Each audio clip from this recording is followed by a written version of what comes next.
Successful people and how they think. That's what John Maxwell is going to talk about in his book.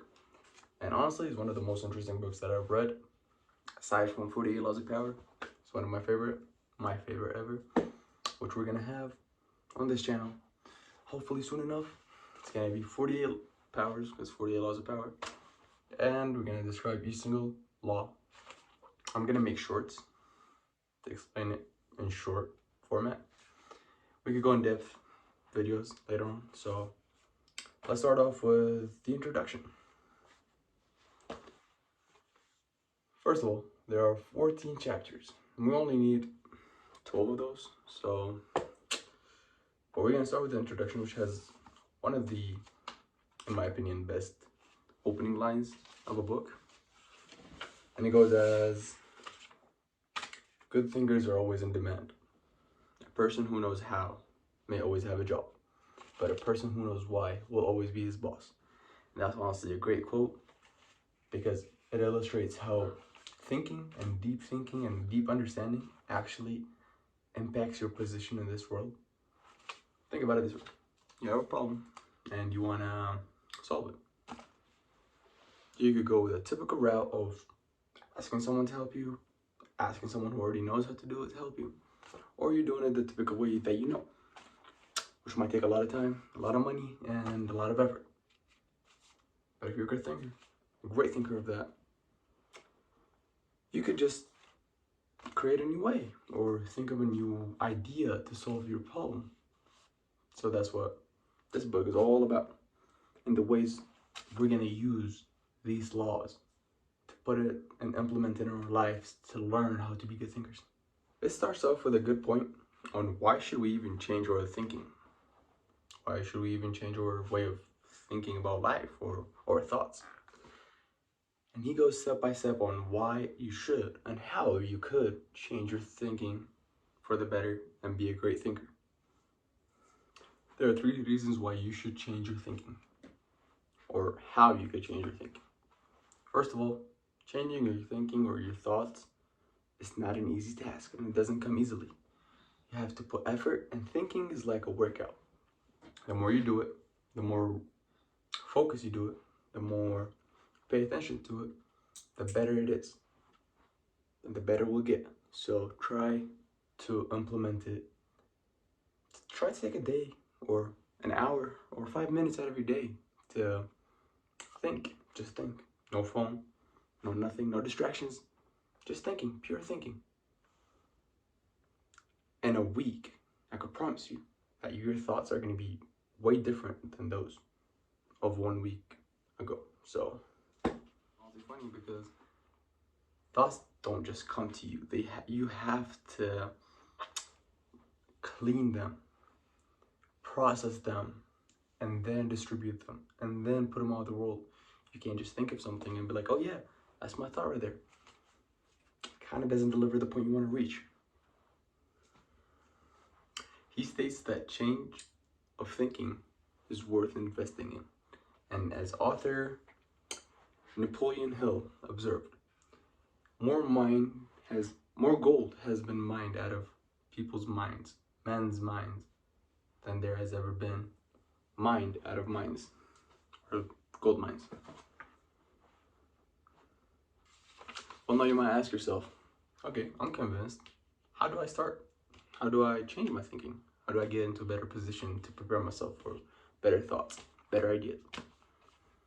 He goes on to a few points actually to explain how step by step you could change your thoughts, make them better.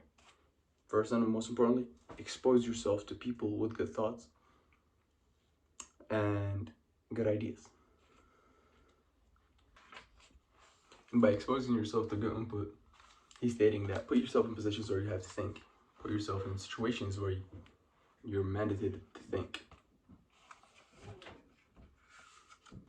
The second point he goes on to say, expose yourself to good thinkers. People who habitually engage in thinking and share their thoughts, share their pure ideas and the way they want to change the world or change any small amount of problems, in the world using their ideas and thoughts. There's honestly a good quote in this book that amazed me and shocked me at the same time. It says, "Sharp people will sharpen others, just like iron will sharpen another iron." And that's honestly a great point, because the more you engage with people who know how to think and who think good, let's say, you're more likely to start being like them. And as Warren Buffett says, give me five of your friends, I will give you who you are in the future, or however the quote goes, you know. But the point is, try to be around people who actually engage in thinking, always, or at least most of the time, you know. Some people might say, I can't control my thoughts. I can't change my thoughts because I don't have control over them. But that's actually not true. Thoughts are controlled, and you can control your own thoughts. Choose to think good. Choose to think usefully. To become a good thinker, you need to become intentional about your thoughts, about your thought process. Put yourself in positions where you have to think. And you have to think hard to find solutions for some problems. Thinking is a discipline, so make it a priority. Because whatever is in here will get implemented in your real world. And he goes on to say that he met up with a Chick-fil-A CEO or CEO, something like that. And he states that he asked him one of the most important questions was like, what do you do to think better? He's like, because I know that you have good ideas, obviously, as your food chain goes on and on, you know. He's like, I have a scheduled thinking, which honestly shocked me and the author too. I was like, I regularly put myself half a day away of a month or of a week. I don't remember the exact quote right now, but yeah. And just thinking, pure thinking, no distractions, no phone, no computers, no even books, just a pen, a pencil, a paper, and your mind. Just think, and think. The more you do this, the more it becomes easy for you. The more it becomes easy for you to engage in the process of thinking. He goes on to say that you need to think through, then follow through. You need to plan out what you gotta do. You gotta plan out your thoughts. You gotta plan out the process of achieving that thought you have, and then start following it. You don't want to just aimlessly go somewhere just because you had one thought about it. You gotta follow through every single step of the plan you created to achieve the success you wanted. Basically, reverse engineer what you want. Oh, I want to be a millionaire? Well, if you want to be a millionaire, break it down. You have to make this much money. You have to have this much connections. You gotta know this. You gotta know that. Well, then if I do have to know this and then this and this, I might as well just do this first, do that first, do this first, and then get to 1 million. Which honestly makes a lot of sense. You gotta understand, one good thought doesn't make one good life. People come up with ideas all the time. That doesn't mean they're all right or they're all perfect. You always need to challenge your ideas. Your ideas always need to be challenged by people and know how to defend your ideas.